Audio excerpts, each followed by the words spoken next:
They say the heart knows what it wants. But what happens when what it wants is the very thing that keeps breaking it? When safe feels suffocating and hurt feels like home, you watch them, the avoidant. They find someone kind, someone patient, someone who doesn't play games. And for a moment, it almost looks like they'll finally stay. You see them soften just a little.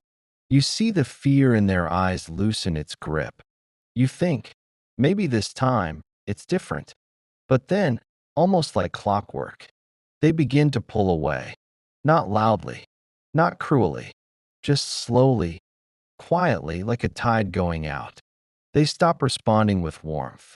Their eyes lose the softness they had when they looked at you. They start needing space, needing distance, needing air they didn't need before. And you can't help but wonder, how could someone run from the very thing they said they wanted? Why does the avoidant break what's safe and chase what hurts?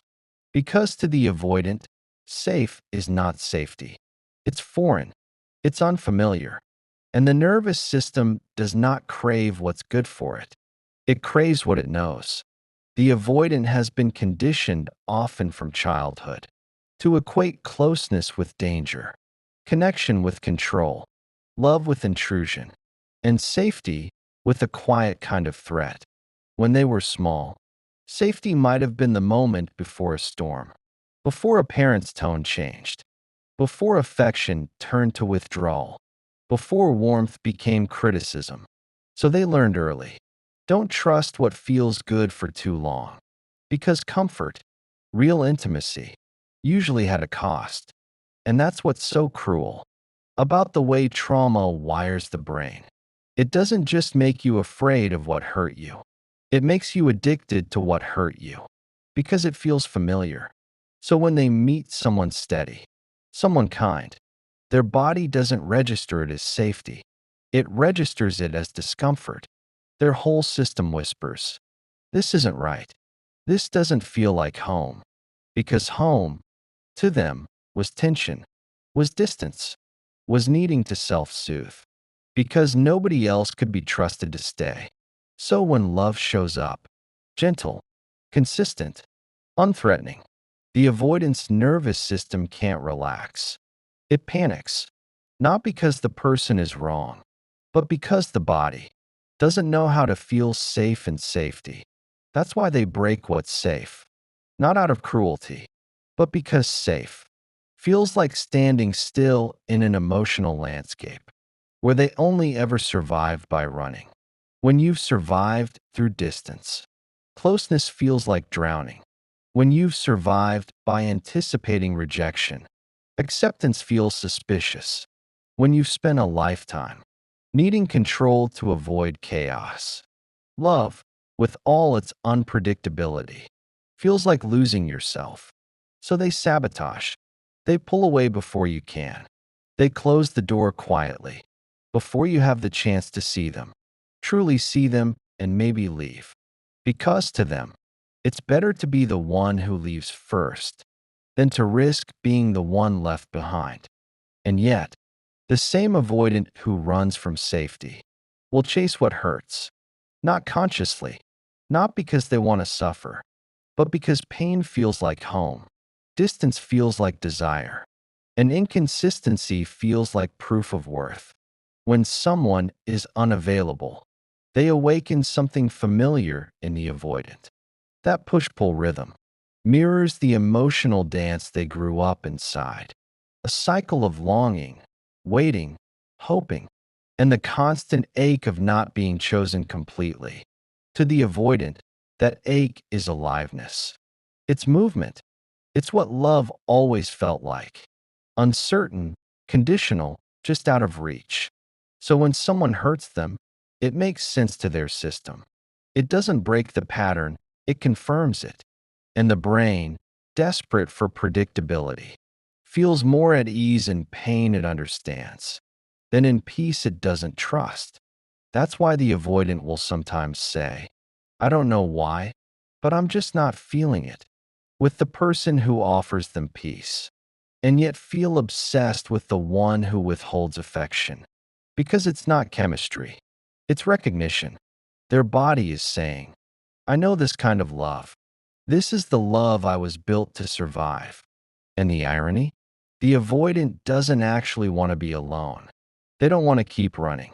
Deep down, they ache for connection, for the very intimacy that terrifies them. But when they get close to it, it triggers every old wound that whispers, if you open up, you'll lose control. If you depend, you'll be disappointed. If you stay, you'll be seen. And when you're seen, they'll leave. So they build distance not out of disinterest, but out of self-protection. To you, it looks like coldness. To them, it feels like survival. What makes this dynamic even more painful is that the avoidant often pairs with the anxious. The one who wants to move closer meets the one who only knows how to move away. The one who craves reassurance meets the one who feels smothered by it. And the cycle feeds itself. The anxious person interprets distance as rejection, so they reach out more. They text, they explain, they try to fix it. And the avoidant, already feeling invaded, pulls even further back. Both are just trying to feel safe, but both are doing it in ways that keep safety impossible. The avoidant breaks what's safe because safety was never safe for them, and they chase what hurts because hurt is where their nervous system learned to rest. It's not logical, it's biological. It's the echo of the past repeating itself in the language of love. But here's the quiet truth the avoidant rarely admits. Every time they run, every time they destroy something that could have been good, they feel it. They feel the loss. They feel the shame. They feel the ache of what they couldn't let themselves have. They just don't know how to stay with that feeling long enough to change it. So they tell themselves stories like, it just wasn't right, or I wasn't ready, or I need to focus on myself. And sometimes that's true, but sometimes it's just their way of giving meaning to the chaos inside. Because admitting, I broke something safe because safety scares me, is too raw, too exposing. But the thing about patterns, they repeat until they're recognized. And for the avoidant, the healing doesn't start when they find the perfect partner. It starts when they stop running from the discomfort of safety, when they realize that the pull they feel toward the unavailable is not passion, it's programming. When they learn that peace will always feel boring at first, because their body is used to chaos. When they stop asking, why don't I feel spark with the kind one? And start asking, what part of me only feels alive in pain? Because the truth is, the avoidant doesn't break what's safe because they don't want love. They break it because they've never known love that didn't hurt. And the only way to unlearn that is to stay when everything in them says run, to breathe through the urge to disappear, to let safety feel strange, and stay anyway, to let love be quiet, to let kindness feel uncomfortable, until it starts to feel like home. That's the real courage, not chasing what hurts, but staying with what heals. They don't mean to vanish. They don't plan it. The avoidant doesn't sit there and say, I'm going to ruin this. It's subtler than that, more unconscious, more nervous system than mind. It starts with a feeling, a flicker of unease when things start getting too calm, too easy, too intimate. They'll tell themselves, I just need space. I'm not ready for something this serious. I think we're moving too fast. But what they really mean is, I can feel myself being seen. And that scares me more than being alone. Because being seen means being known. And being known means being vulnerable. And vulnerability, to them, has always been the beginning of loss. When they were small, the moments they opened up were often the moments they got hurt. The times they showed need were the times they were shamed, dismissed, or ignored. So they learned To need is dangerous. To depend is weak. To love openly is to invite pain. So as adults, they build walls that look like independence, boundaries that look like control, and they call it self-sufficiency. But deep down, it's fear. Fear of being trapped in someone else's expectations. Fear of being judged for their softness. Fear of being needed more than they can give.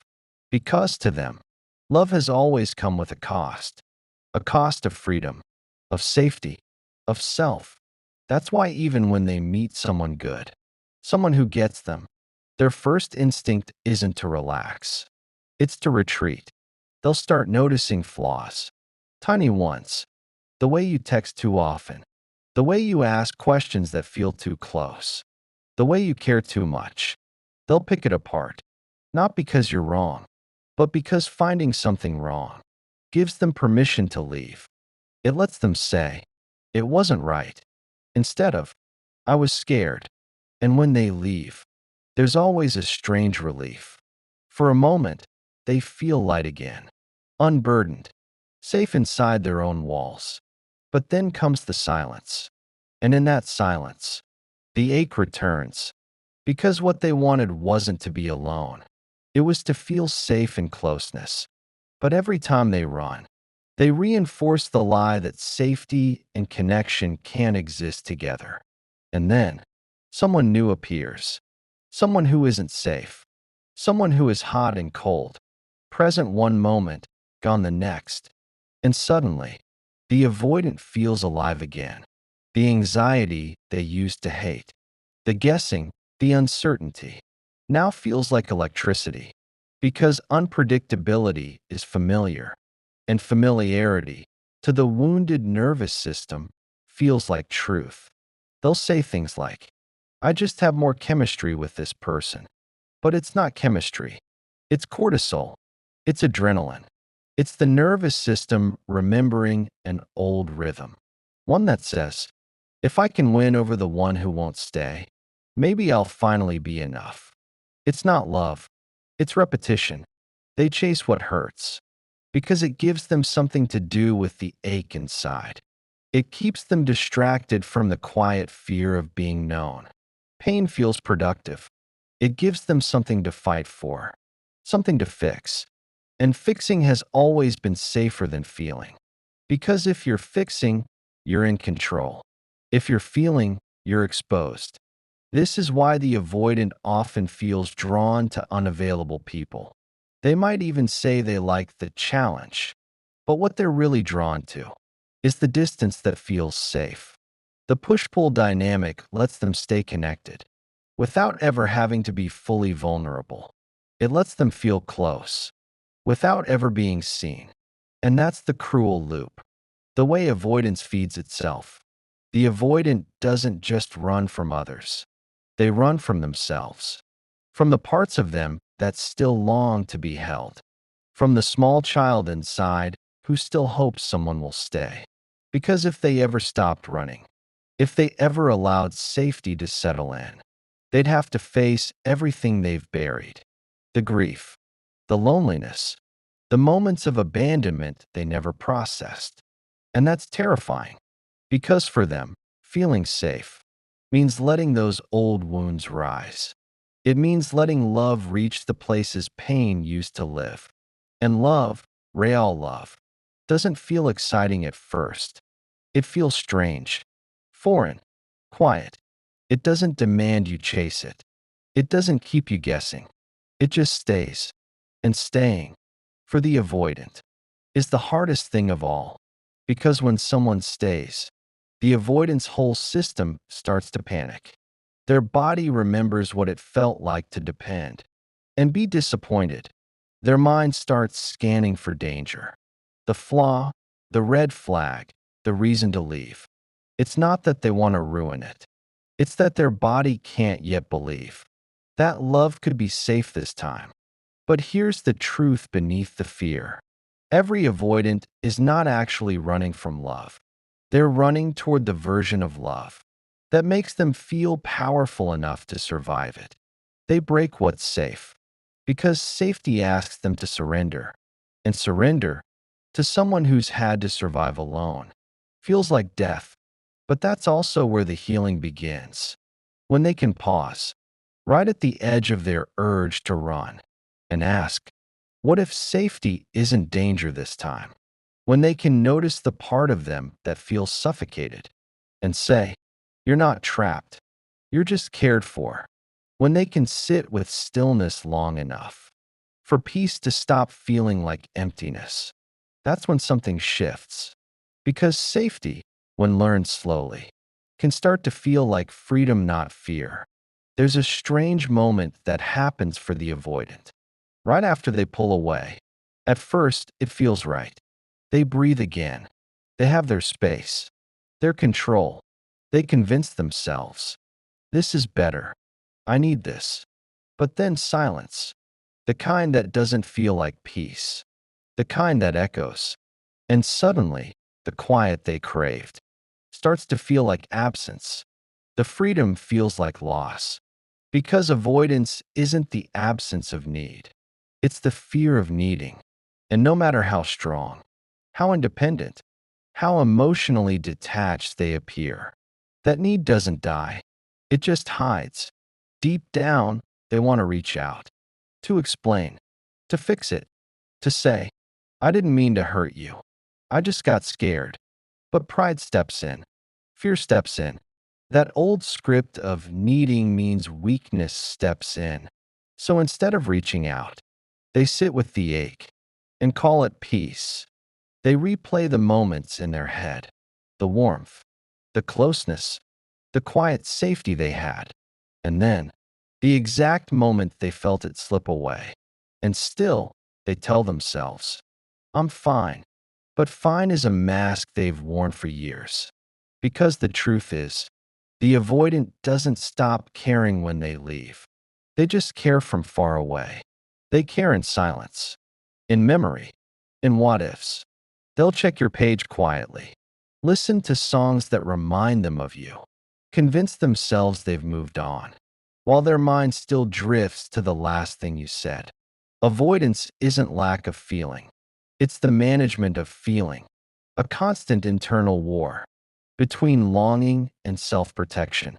And yet, when something hurts them, when someone withdraws first, everything changes because now the avoidant is the one left behind. And that loss ignites something deep inside. Suddenly, the feelings they buried rush to the surface. The walls they built crack under the pressure of regret. And the irony is painful. The same love they couldn't stay with is now the love they can't forget. This is why the avoidant often becomes obsessed after they've been abandoned. Not because they want to chase, but because, for the first time, they're forced to feel what they've spent their whole life avoiding. Powerlessness. When the person they pushed away stops chasing, when silence stays silent, they're left face to face with the emptiness beneath all their independence. And that emptiness terrifies them because now they can't hide behind logic. They can't use space to soothe. They can't intellectualize the ache. They just feel it, raw, unfiltered, unavoidable. And that's the paradox. The avoidant who fears dependence ends up depending on distance itself.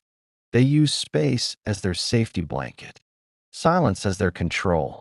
But when that distance turns into true disconnection, they realize the thing they feared most, being vulnerable, was never as painful as being alone.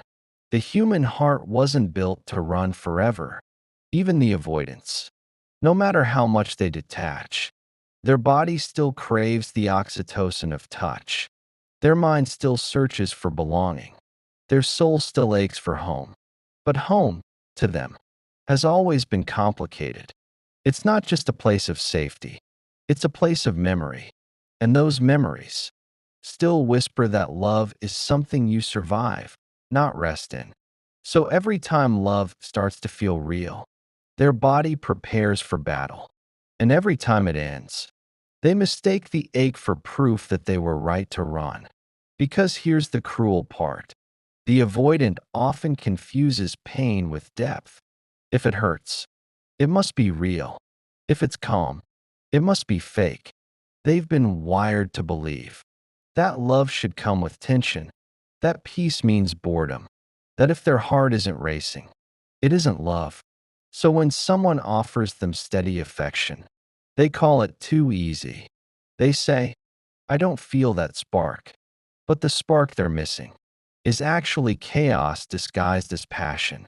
And it's not their fault. It's just what their nervous system learned to recognize. If you've only ever known love as a battlefield, then peace will feel like nothing at all until you heal. And that healing doesn't happen in grand moments. It happens in the small ones. When they don't ghost, when they stay present through discomfort, when they resist the urge to shut down mid-conversation, when they take a breath and allow closeness to exist without fleeing from it. Each moment they stay, they rewrite their nervous system story. The truth is, the avoidant isn't cold. They're terrified. Terrified of needing someone who could leave. Terrified of losing control. Terrified of reliving a pain they never got to name. So they run. They detach. They call it strength. But what they're really doing is protecting the child who learned that love always ends in loss. And maybe that's the most heartbreaking part.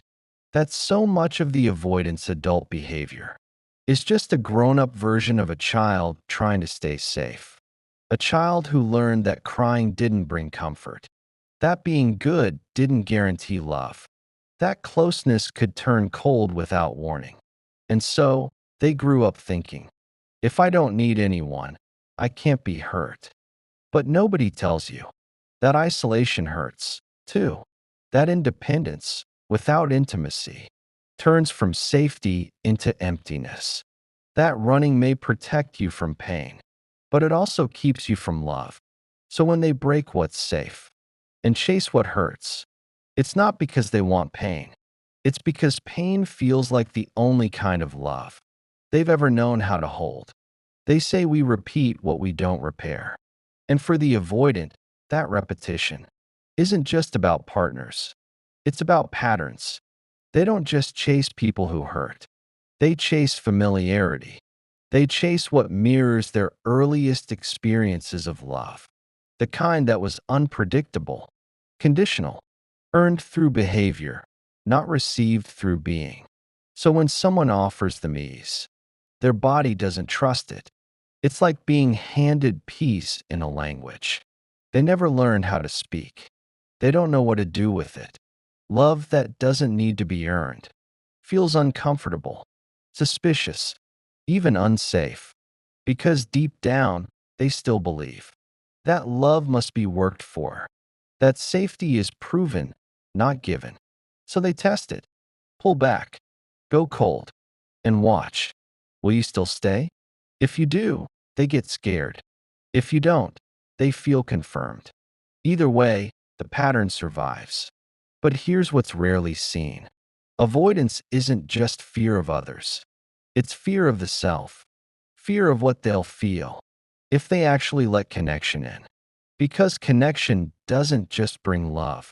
It brings up everything that once blocked it.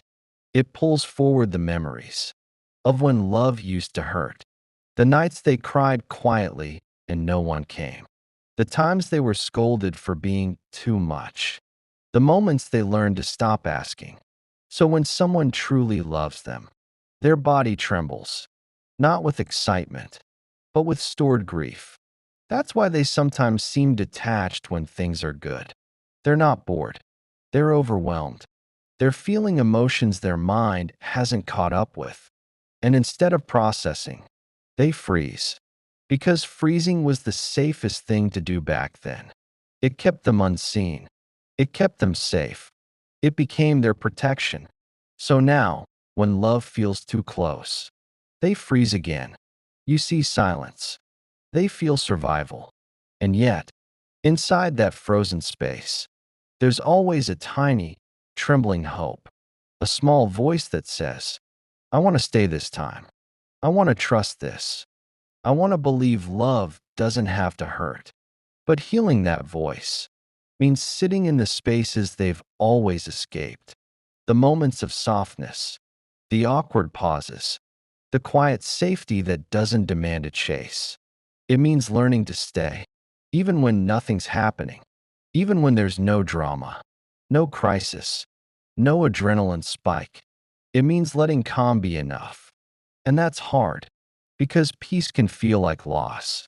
When chaos is all you've known, when the body's baseline has been set to alert, stillness feels like something's wrong, like waiting for a wave that never comes. So the avoidant stirs the water, starts a conflict, finds a reason to leave, not because they want pain, but because they need sensation, something to confirm they still exist. Because growing up unseen creates adults who need intensity to feel alive. And yet, something changes the moment they realize that stillness isn't emptiness, it's safety. That not every quiet moment means abandonment. That not every calm person is about to disappear.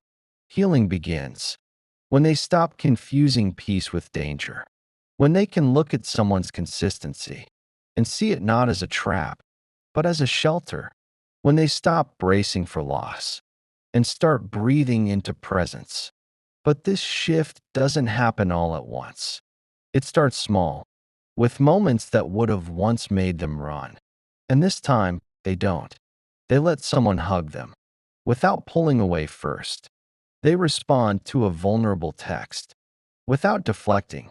They stay in the room, even when their body wants to leave. Each small act of staying teaches their nervous system a new story, a story where safety doesn't suffocate, where love doesn't demand survival, where closeness doesn't equal loss. And that's the hardest truth of all.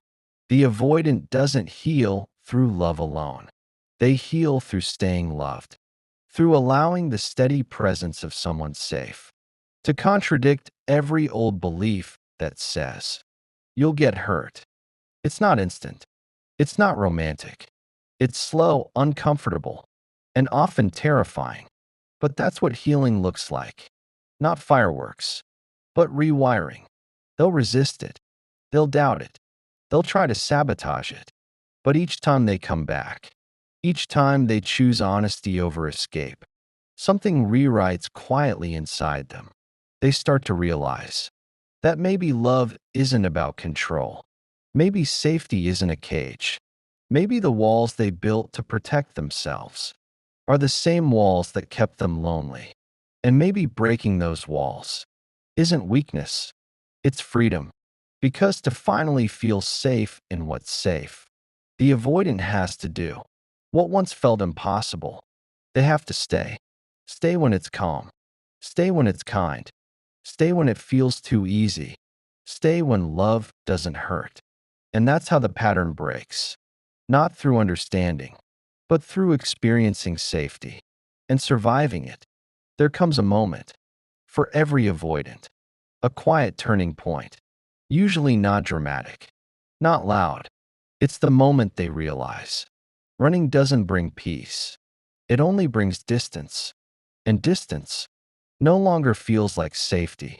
It just feels like loss. It happens in small ways. They wake up one morning and miss someone they pushed away. They scroll past a photo and feel the echo of what they couldn't let in. They hear a song, and instead of numbing the ache, they let themselves feel it. They don't call. They don't chase. They just feel. And that's new. That's growth. Because feeling, for the avoidant, is the first act of coming home. They start to notice that loneliness isn't peace, that silence isn't healing, that the walls they built to protect their heart also kept out every form of love, trying to reach it. And slowly, they begin to open, not all at once, not perfectly, just a little. A reply they wouldn't have sent before, a conversation they don't avoid, a confession they once would have swallowed. Tiny cracks in the armor, small openings in the walls, and through those cracks, light starts to enter. Healing, for the avoidant, doesn't look like chasing love. It looks like allowing it. Allowing someone to care without suspicion. Allowing stillness without panic. Allowing affection without retreat. It's not grand or cinematic. It's quiet, almost invisible, but it's everything. They learn that love isn't about being needed. It's about being known. That vulnerability isn't loss of control. It's the foundation of connection. That staying isn't surrender. It's courage. Because courage isn't fighting what hurts. It's staying open to what heals. And maybe that's the real story behind why they break what's safe and chase what hurts. It was never about desire. It was about survival. They didn't destroy safety because they didn't care. They destroyed it because they didn't know it. Because the love that hurt them was the only one their nervous system understood. So they kept choosing it, not out of preference, but out of programming. Until one day, they get tired of the loop. They get tired of the ache that never ends. Tired of watching good things die before they ever get a chance to live. And that's when something new begins. Healing doesn't start when they find someone different. It starts when they respond differently to someone safe, when they stay, when they breathe through the urge to disappear, when they let safety feel wrong and stay anyway. Because every time they stay, they rewire the part of them that once believed safety was danger. Every time they open up, they prove to themselves that closeness doesn't have to collapse into pain. Every time they let someone love them, without trying to control it, they teach their body that love can be calm, steady, kind. And maybe that's how it ends. Not with a grand transformation, but with quiet consistency, with the avoidance sitting in peace. Not because they're forcing it, but because their body has finally learned that peace is safe, that love doesn't have to hurt, that safety isn't a trap, it's home. They'll still have moments of fear. They'll still flinch when someone gets too close. Old habits don't die overnight, but now they recognize the feeling. They name it. They breathe through it. And that's the difference between reacting and healing. Healing isn't the absence of fear. It's the decision to stay anyway. So when they stop breaking what's safe and stop chasing what hurts, it's not because they've become someone new. It's because they finally remember who they were before they had to run. The child who wanted love, without fear, without hiding, without armor. The one who just wanted to be held and believed it was safe to stay. And now, maybe for the first time, it is, because the love they used to chase and the love they used to fear are finally the same thing. Safe, steady, real. Love that doesn't need to hurt, to feel alive. Maybe that's what real healing is. Not a sudden breakthrough, but the gentle decision to stop running from the love that finally feels safe. If this spoke to something deep in you, don't rush to fix it. Just notice the parts of you that still flinch at peace and whisper to them, you can rest now, because the love that doesn't hurt isn't missing something. It's just what you've been waiting for all along.